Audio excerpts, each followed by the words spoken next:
Hello বন্ধুরা, তোমরা সবাই কেমন আছো? আশা করি তোমরা সবাই ভালো আছো। আজকে লাঞ্চের প্রথম থেকে ভিডিওটা নিচ্ছি। আজকে কাঁচা টমেটো দিয়ে, আলু দিয়ে, পেঁয়াজ দিয়ে, কাঁচা লঙ্কা দিয়ে, চুনো মাছ দিয়ে একটু চচ্চড়ি করব।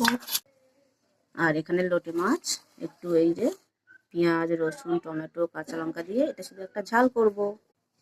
আর পেঁয়াজ, রসুন, আলু, কাঁচা লঙ্কা, বেগুন দিয়ে মাছের এক বাটি মাছের কাতলা মাছের তেল দিয়ে এটা চচ্চড়ি করব। আর এটা একটু শুকিয়ে গেছিল ঘরে থাকা পেঁপে, আলু কুচিয়ে নিয়েছি, পেঁয়াজ দিয়েছি, একটু নিম পাতা দিয়ে এটা আজকে তিতো করব, ভাজা ভাজা করব। লাঞ্চ নিয়ে আসছি কমপ্লিট করতে। টাটা।